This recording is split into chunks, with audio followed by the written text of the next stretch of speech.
One other thing I noticed that I actually found kind of funny. You remember when the prophet was talking, or when the Lord, the Lord who was talking about how the prophet told his family when he was born that he was going to be killed by shadows? Yeah. Yeah. You know what I called that? What's that? Foreshadowing.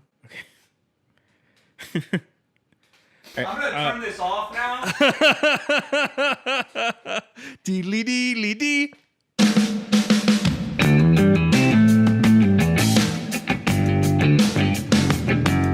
Hey y'all, we're back talking about Babylon 5. I'm Poncho, and this is John. Hey. What'd you think, John? I'm having fun with this. Good. We've watched this last batch is episodes 13 through 17. Yep. Nothing's happened still. We'll talk about that.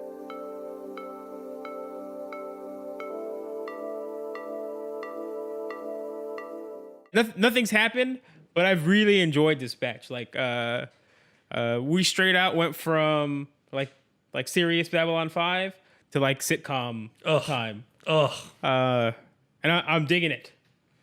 Good. I will say I probably enjoyed this bunch of episodes about 70 times more than I enjoyed the last bunch of episodes. Yeah, so like the first batch that we watched, 1 through 7, Mm-hmm. like those were relatively heavier.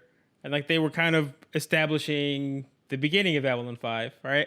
And then we did 8 through 12. And those were like your adventure of the week with a little bit of character development. And now we're still getting that little bit of character development, but like the adventures of the week are all crazy cattywampus, weird things happening now. I did notice, and I really appreciated that there was far less plots per episode. Now they're down to like 2 plots, maybe. Yeah. Yeah. It's like somebody was like, "Hey, you need to chill out." So let's start with episode 13, Signs of Importance. I dug this episode a lot. Like immediately, three seconds into the show, it starts with a carpet munching joke. Always tastes like old carpet in the morning. Yeah, I thought that was really good. So that set the whole premise for me. Like it's like, oh, cool. We're doing carpet munching jokes. Yeah. I also noticed that there was a bunch of new CG. Like it Yeah. opened up with like brand new CG that we hadn't seen yet, and I really appreciated that. So I'm a big fan of the blues and like the blues lore and stuff. And this was like a blues anecdote, like a blues story. This entire, like, everybody was dealing with the devil at the crossroads. B5 is the crossroads. Babylon 5 is the crossroads. I thought that was really sweet. What I enjoyed was everyone got as pissed off as I do when they're asked what they want. What do you mean? What do I want? Yeah, What do you want? that was weird. It was kind of like a weirdly intimate question. Like he wouldn't let it go. What do you want? But he never asked the humans. He only asked the aliens. Everyone knows what humans want. They want all the aliens gone and all the dollars. It's true. One thing I noticed from this bunch of episodes is they tried to add a lot more humor to things. And I guess the comic relief that they're doing is the interactions between Lando and Jakar. They're like setting up a frenemies, enemy bromance sort of thing. And I'm like, okay. Yeah. So this one had some things that made me giggle too. Delenn, that's the Minbari chick, right? Yes. Yeah, look, Ambassador Delenn of Remember things. Minbari. So like when what do you want guy asked her what you want, like her hazards came on. Yeah. Kosh still looks stupid, and he told the what do you want guy, he's like leave. Yeah. Yeah. That was kind of peculiar. Kosh is usually the one who's trying to like kind of raise hackles. But he totally told the devil what for. So we learned a little bit more about the Centauri. We already know that their culture views history really. They really appreciate their own history and stuff, and so that's how we got the eye of whatever. And we also learned. You and I have discussed in the past that Lando, like when he's business, he's serious business. Yeah, And that Lord tried to change him. To like his side, he tried to like get him, and Lando's like, ha ha ha, no man, just because you got this priceless artifact doesn't make you king. That's a long time ago. We're in space now, bro. yeah. So far, he seems like the most by the book guy. Like he's willing to bend rules, but not break them, and he's following protocol. It's actually pretty cool. Yeah, I like it. What else did we learn this episode? We learned that the Minbari wanted Sinclair to Yes, to run the station. Yeah, we're getting more information about how the Minbari chose Sinclair, and I actually found that really cool because my big issue with kind of the show and the premise of the show is specifically the Minbari human war, and like, hey, we're not going to fight you anymore, but we should probably build a space UN, and like, okay, well that seems like a weird choice, but all right, but we get to choose who runs your side. I mean, all right, whatever, dudes. Just don't blow us up. No, we learned a little bit more about the science of their warp jumps, where you either need to have a warp gate or you need to have a ship big enough to generate its own warp hole.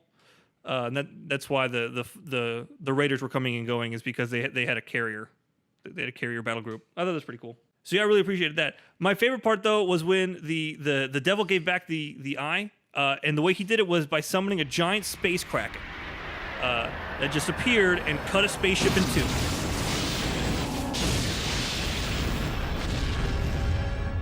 So the next one was TKO, technical knockout. Of all the episodes we watched this week, this was probably my least favorite. Right. So I dug this one too, and again, it started with really something dumb. So immediately, show opens up, and you have a pair of 10-15s dealing in stolen slappers. Yeah. So immediately it's like, oh, that's cool. That's super 90s drug references. Also, any like has-been that walks into Babylon 5, that's one of Garibaldi's bros. Like anybody who looks like they're past their prime. Yeah, that's one of Garibaldi's guys. Yeah. Yeah, he's the son in the has-been group. Mm-hmm. All the has-beens orbit him. Yeah. To be the best, you got to face the best. That was a very positive message. Yeah. And aliens were like, "Hey, humans are dicks. You're not tough enough. You can't Muay Thai with us." One thing I noticed, because there was one scene where that single alien was like, dude, stop freaking trying to Muay Thai with us. Yeah. Or whatever they call it. It seemed a lot like Muay Thai. It was called Muay Thai. Yeah. So the Muay Thai. Muay Thai. Muay Thai, excuse me, sorry. It seems like a big theme of that particular episode was cultural appropriation. Yep. And the aliens were upset that humans kept trying to appropriate all these alien customs and stuff like that. However, that never really resolves, because the boxer is there to fight in Muay Thai because he got framed in regular earth boxing. And he's hoping that just the press of him being the only human in Muay Thai will get him fights back home and he can get back to being a real boxer again.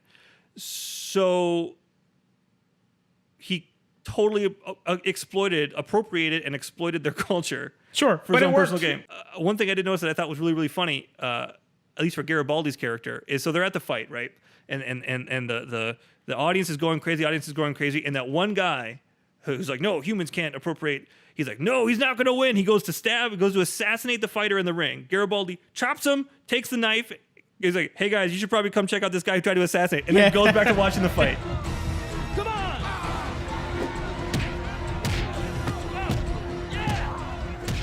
Also, like the Russian space Jews, they're super Russian space Jews. I don't think that they're space Jews. I think she's a Russian Jew who's in space. Okay, well, the other guy still is in Russia.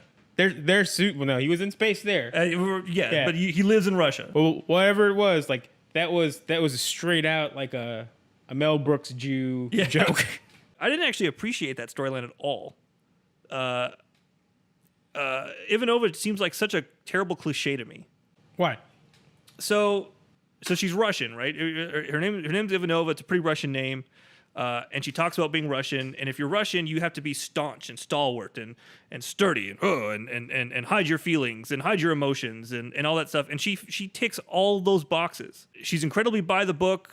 She talks about neo-communism at one point in this episode.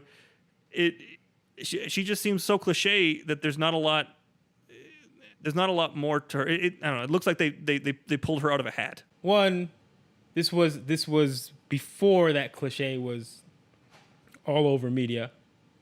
The stalwart Russian? Yeah. No. Yeah, that wasn't. There weren't a lot of stalwart Russians on there at that point. you had drama shows based off of Texas or Vietnam. You didn't have anything with Russian characters in it or sitcoms. But I thought I figured Closest thing to a Russian we had sitcom wise was Balki Bartokomous. Now we are so happy we do the dance of joy! Hey! Die, die, die, die, die, die, die. Hey, hey, hey, hey, hey, hey, hey! I figured that the cliche was a holdover from the Cold War, which had only really officially ended like 2 or 3 years earlier. And that was just, when you think about Russians, all the Russians are stalwart and they drink a lot. And, Sure. and all that. I mean, that's the one thing that she breaks the Russian cliche is she doesn't drink on duty. We also learned that Jews meddle. Yeah, well, That was pointed out. yeah. All right, so we're going to move on to episode 15, Grail. This was another kind of pointless episode. I actually enjoyed this episode, though, a lot more than TKO. But yeah, it didn't have a lot to it. It was a little nougaty. Again, following the theme of opening with something silly. Yeah. We have People's Court, where an abductee is trying to sue Grays For reparations. I thought that was fantastic. Where it actually opened was that girl getting her brain licked. Like, I don't know. It implies that Kosh brain licked her. I dig that, like, when there's a bad guy here, like, they look like a bad guy. Like, the only thing that they could do worse is, like, if they had, like, a pencil-thin mustache. You can see people in the crowd, and everyone's like, oh, that dude works on the dock. This dude has a shop. That's just a poor guy. And then a dude walks by. He's like, that's a bad dude. That guy's dastardly. And then, if you're not positive, as soon as they speak, it's like, oh, he has an accent. That's definitely a bad dude. Absolutely. Desmond The Muzichenko. dude's name is Deuce. That's a great name for a criminal. Yeah. You stand accused of extortion. How do you plead? Not guilty. And then we're introduced to a character who looks like your hermit sage traveler Yeah. who's searching for the Holy Grail. And interestingly enough, this is another character or another actor from who played characters in the Star Trek films. He was in Star Trek V and Star Trek VI. That was like your stereotypical monk. Yeah. Like, he even had like a dumb title. It was like Omnis. Yeah. And he's a fighting monk and a questing monk. Mm-hmm. And Daylan went crazy for him. Yep. She thought it was great. Although his quest seemed very silly to me because he's searching for the Holy Grail, and the reason he's in space is because, well, we search everywhere on Earth, so it must be in space. No, he searched everywhere on Earth. It probably was put in a fire. It's been made into a shoe. It makes sense. Huh? It makes sense. It makes sense. If it's not on Earth, it's in space. No, if Yeah. it's not on Earth, it's destroyed. It's been made into a sock or something. There's two places: Earth, space. If I lose my keys, right, I either lost them at home or at work. So I'm gonna look at home first. If they're not home, oh, they must be at work. Must be in space. We meet Jinxo, who's like a sad, pathetic, crazy dude. Well, the reason that Jinxo is called Jinxo is because he was actually present at every Babylon station because he's a builder. And so he built the first station, and it seems like for the first 3 stations, he would work hard, go on vacation, and while he's on vacation, it blows up. Yeah. So the 4th one comes, and he's like, work hard, I'm not going on vacation. And then like he gets called away or something, and he's on a ship, and he's leaving the station, and he gets sucked into something. And he's like, damn it! So now he believes that he is saving possibly thousands of lives by just living in the slums. Yeah, so he's kind of a sad, pathetic dude. Yeah. Sinclair explains the lurkers Yeah. and how they're there, because like it's weird that there's this space station and there's just like hobos hanging out in the bowels of the station. Yeah, and his explanation is just, it's the same reason why there's hobos everywhere. Yeah, you would think in space, like you would purge that, like you'd just be able to do that, like push them out the airlock. well, like you can't push them anywhere here in the U.S. because like it's a thing, but it's because of the Constitution and such. But like there's no space Constitution, right? So you're there. So like I would get a squad and I'd round up all the hobos, and I'd be like, "Hey, hobo, do you have a job? Do you have any job prospects?" I would just take them on a bus back for Earth. It's like, all right, we don't need any hobos here because all you guys do is mischief and steal things. The brain sucker is not Kosh. We learn it's a Nakilian feeder. Yeah, it's a race that licks brains but likes to wear brooms and lacrosse gear to appear to be Lakosh. Like they actually fought a Grell. Yeah, like the feeder is a Grell. It's like, okay, it's a crazy brain squid thing. It looked good too. Like it looked good when when it was moving, and I liked it. They were going out a little outside the box on that one. Sinclair goes to Kosh and he's like, "Hey man, look, we're sorry that a bunch of people thought that you were licking brains because somebody said they saw you licking brains. But it's just that people are weirded out because nobody knows what you look like." And Kosh is like, "Good." Yeah. It's like, I like to be creepy. That makes some people a little nervous. Good. After that one, is episode named Eyes, and it opens up with Garibaldi fixing a motorcycle in his apartment, in his quarters. And before we go any farther, let's hear a word from our sponsors. Kawasaki Ninja, 1992's best motorcycle ever.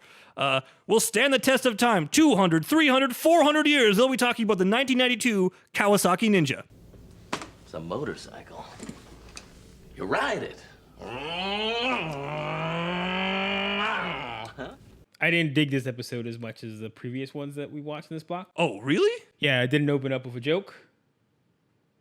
No, like an actual joke. Like no People's Court. No carpet munching joke. Okay. Just opened up with a commercial. Eyes stands for the Internal Investigation something. And so this colonel comes on, and he's trying to interview all the senior staff of Babylon 5 to make sure that they're loyal. Because once again, there's more insurgency and unrest in humanity. Sure. This time on Mars. So he's up there, and he brought a psychor with him to check everything out.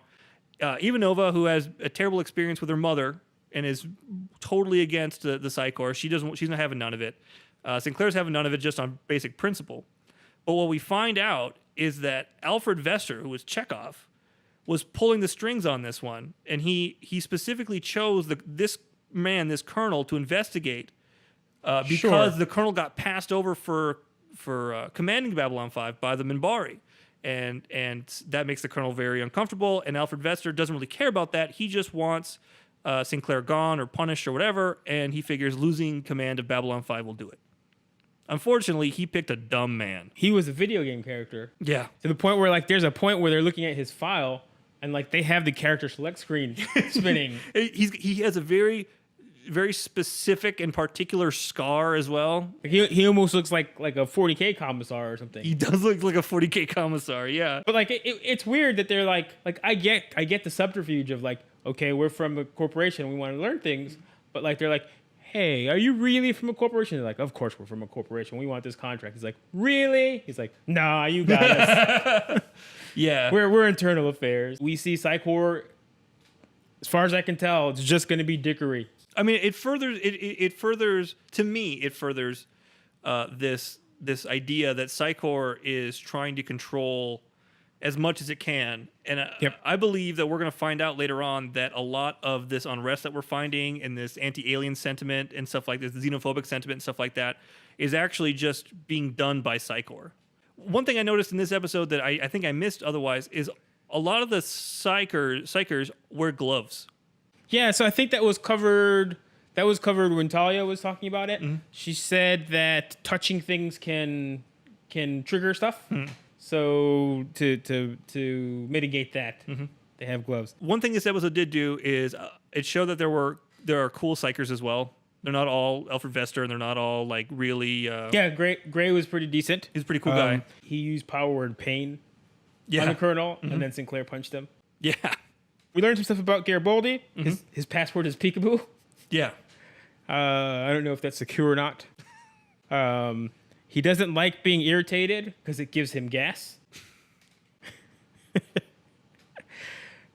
So on top of that, Garibaldi likes to work on his bike as like a personal project. Yeah. And that weird Minbari page. Linear? Thank you. Yep. He he comes in. He's like, "Hey, I'm bored. What are you doing?" He's like, "Oh, I'm building a motorcycle. Sweet. Is that like a historical motorcycle?" "Why, yes." Ads. "Oh, okay." And then Minbari just comes and he just builds the motorcycle for him. Yeah. At first, judging by Garibaldi's response, because Garibaldi was involved in the whole investigation thing, and that was a lot of strife in the A plot. It looked like he was relieved that the kid was working on this motorcycle. At the end, he was like, "You dick! I wanted to build my motorcycle." Well, yeah, because he wasn't expecting. I mean, you're talking about like one day he's like, "Hey, look, I put your seat on," and then the next day he's like, "Here's your motorcycle." Apparently, like when you take the gas engine out and you put a Minbari engine inside the bike, it gets blurry. Yeah, my first thought when I saw this motorcycle up there is like, where the hell are you going to ride a motorcycle? Yeah. And I'm glad they answered the question. You're going to ride it incredibly unsafe in the walking hallways. And like, it's cool, like that the commander of the ship, he's like, dangerous, but he's my bro. I'll let him do it. Yeah. I mean, what are you going to do? The guy's the head of security. Who's going to arrest him, right? Yeah. Who But, like, stops there- a cop from speeding? But there was no like you can abuse your power and be like, okay, we have this long straightaway. I'm putting up some safety cones. Or like reserving. Yeah. Yeah. Yeah. Nope, none of that. We're gonna have the Kawasaki Ninja demo today from 12 to 4. You can watch it. You can stay behind the cones. No, it wasn't any of that. It's like, cool. Everyone's going to lunch now, so let's ride a bike down the hallway. And so the last episode we watched was called Legacies. I think this episode showed us more than any other about some of the internal workings of the Minbari. And like the whole A plot is about how this huge bigwig general during the Earth Minbari War dies. Sucks. And so his crew have decided they're just going to take his body on a whirlwind tour and have every Minbari possible look at this body. And of course, it's got to stop at Babylon 5. That's what happened when Michael Jackson died. Absolutely. Except no Babylon 5. But that's because Babylon 5 isn't for another 200 years? Yeah. Yeah. Sinclair has a real problem with it because this was the general that he fought against. I did not like the conflict in this episode. I felt it. I think it kind of resolved in a way that made me feel a little bit better. But like, oh, they're about ready to start the ceremony with the body, and it's missing. You know what's super weird to me? Considering that we're now in 2018 and there's a camera everywhere. Nobody saw. Like there's no cameras anywhere. Like all of out of these 17 episodes that we found, like 9 of them don't happen now because there's a camera everywhere. Yeah. I mean, it was a simpler time. It was before good cameras. This episode and past episodes, they spent a lot of time talking about Minbari religion.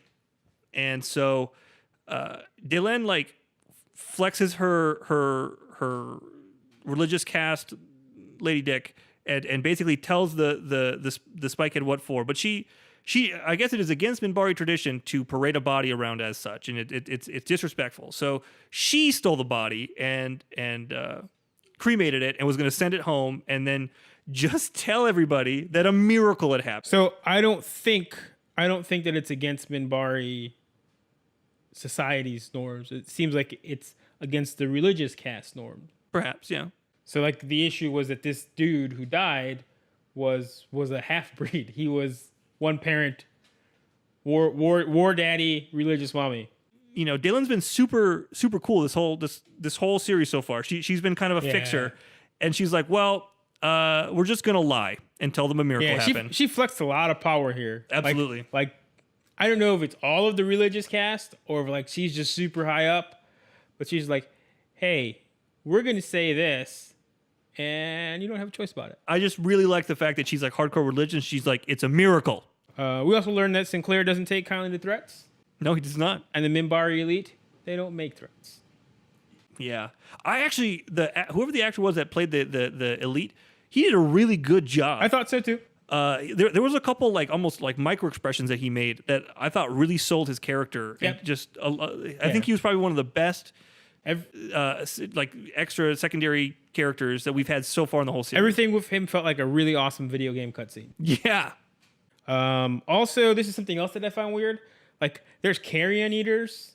I loved it. Yeah, so I loved it. I loved every part of that. I wrote down in my notes, friggin' sweet. Okay. I like the fact that, like, as long as they don't eat anyone important, like, there's kind of a blind eye turn towards the meeting. You have species that eats dead people and dead critters and stuff. Well, you have all these people that live up there and they die. What are you going to do with that? You can either burn them for fuel, you can release them into space, or you can just sell them to these guys for $6. That's great. If all you eat is carrion, like buying dead people is super cheap. It's probably cheaper than an apple up there. I also liked how the carrion eater, he needed to have a special thing to be able to talk. Like he had to put his hands on the thing and like it has to sit in front of him. It's not like Warren or like he spoke into here and it did that. He had to sit and then it talked out of a light. I loved it. What I'm finding is as I like the show more, like the things are looking less dumb. So the B plot was they found a street rat girl who's apparently a psyker, and this opened up the debate, which I really appreciated, between Ivanova and Winters on what should be done with psychic people, psychic kids. Ivanova saying, hey, this kid should choose what she wants to do. And Winters being like, yeah, but the protocol is if you're a psychic human, you go to psycho or you die. It also took the opportunity to explain the psychic traditions in the other races. We already saw in the previous episode that the Centauri, their psychic tradition is more of a seer. Every house has a seer or a prophet. Narns have none. The Tau, and the Minbari are incredibly socialist. Again, more stealing going on, and like people are cool with it. I mean, you're in space. Hey, cracker! Yeah. You catch someone, you put them on a goddamn bus, and you send them out. It's like this was your chance to be in space. So the last thing that I noticed, so Sinclair took another opportunity to be a real cool guy, and he let this psyker girl go off with the Minbari to go learn their psychic traditions and stuff like that. Because that's what the girl wanted. The one thing I caught, though, so this girl's a pickpocket. And earlier, like when Ivanova was telling the girl about Ivanova's mom, the girl swiped the communicator. Are you talking about Ivanova? Sorry. You keep saying Ivanova. Yeah, I know. Okay. Sorry, Ivanova. The street rat girl swiped Ivanova's communicator. Yeah. But then at the end, everybody hugs this girl. The girl hugs Ivanova. The girl hugs Winters. The girl hugs Sinclair. Well, now she has a job. I don't care. She don't got a pickpocket anymore. I don't know. I was waiting for the reveal, especially because a lot of these episodes had like a humorous ending in some form. I waited for the reveal where she turned around and just had 3 wallets and just hopped onto the Minbari ship. At the end of Legacies, as part of the B plot, the Psyker Street Rat reads Ambassador Delen's mind and figures out a whole bunch of stuff. And she tells Sinclair that Delen, when she thought of Sinclair, thought of the word chrysalis. And so when you take that along with something we saw in some of the earlier episodes where it seems like Sinclair had been captured and like put under and then had something done to him and then returned, and now he's a chrysalis. So yeah, who's gonna turn into a butterfly? Who knows what's gonna merge? These filler episodes were a lot more fun than the last ones. Absolutely. We have some alien kickboxing going on. Yeah. We got some brain sucking happening. Mm-hmm. Psychic police who are dicks. Mm-hmm. The crew, the crew of the ship, the main crew. Now they're gelling as a unit. They're there to do the job, and they seem to want to do it together. The next episodes we're watching is like 18 through 20. Yep. We're gonna finish off the season. Oh, are we really? We're gonna finish off the season this time around. It looks like we're hitting some story stuff. Next episode, we start our first 2-parter. If you have anything else to add, yeah, let us know. Yep. Yeah, we're actually really enjoying this. I think when I started it, I figured it was going to be a bit more work than it actually is. But dig it. I'm starting to actually dig it quite a bit. Yeah. So keep watching with us, and we'll see you in space. Yeah. Take care. And the last gasoline-powered motorcycle was built in 2035. In popular Earth culture, the motorcycle was often seen as a symbol of independence of spirit, freedom, sexual prowess, and rebellion. Sexual prowess and rebellion.